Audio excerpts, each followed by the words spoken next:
Hey, what's going on, guys? Welcome back to Spider Sense Riding. My name is DJ. I'm the three-wheel Can-Am specialist here at MotoMember Select, and today I'm going to give you guys a demonstration on how to get your Spyder into reverse. This is going to apply to any Spyder that is 2023 or prior, and then any Spyder that is 2024 or newer. And the main reason why we're focusing on these 2 years is because in 2024, Can-Am did make a change on how to get the bike into reverse. So this is really going to be beneficial and help out any of those that are just starting in the market, doing the research, trying to figure out exactly which year they should kind of go with at bare minimum, as well as anybody that owns a Spyder right now that is 2023 or prior and potentially looking to make a transition, just helping you out with some of the different changes that they made, because you will find that there is a slight benefit to the 24 models and up on how to get in reverse. So we're going to jump on a 2023 that I have in here, and then I'm also going to jump on a 2025 because that's just what's convenient right now, but I'm going to show you on both models on how to get into reverse.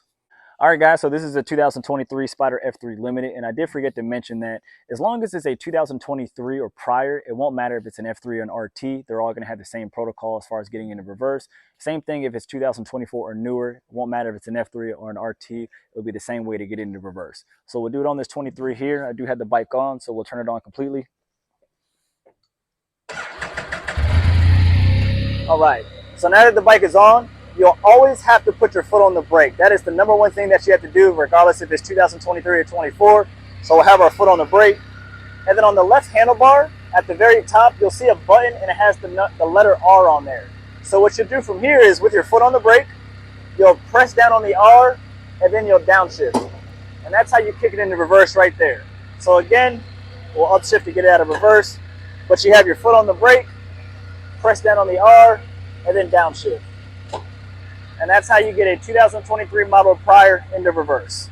All right, guys, this is actually a 2024. I had one right here, so I might as well do it on this one. So just keep in mind, as long as it's a 2024, 2025, or the brand new 26s, it's going to be the same protocol to get the bike into reverse. So now that I have the bike on, we're going to turn it on completely.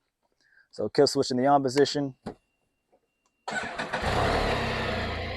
So now that the bike is on, we got to do two things here. One, you're going to have to put your foot on the brake. And the next thing is you'll have a little bit of forward throttle roll on your right throttle here. So if you notice, it rolls forward a little bit. So what you're going to do is you're going to roll it forward. And while it's pinned forward, we're going to downshift. And that's how you get the bike into reverse. So again, you're going to have your foot on the brake, roll forward on the throttle, and downshift. Reverse. Super easy, super simple, a lot more convenient. You no longer have to take your hands off the handlebar. I know there were some complications with those in the past that may have had some dexterity issues, arthritis, small hands, where they were having complications on pressing the R and downshifting, or they were taking their hand off the handlebar completely, bringing it over here to press the R and downshift. So now they just made it a little bit more convenient from Can-Am on how to get the 24 miles and up into reverse.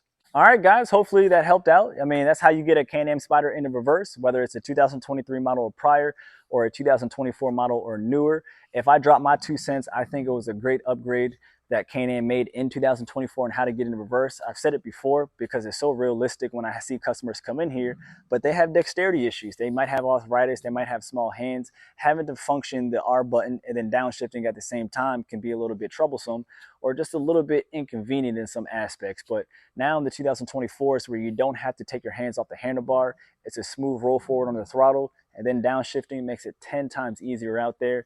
If it's a make or break for you guys, let me know which 24 model or up that you're looking at. If you are completely satisfied and happy with what you have, if it's a 2023 or prior, let me know which model you got, And if you had no idea that the Spyders even had a new reverse, leave a comment. Let me know what's going on out there. I love answering you guys' questions. You guys are bringing out some great feedback and some awesome stories for me.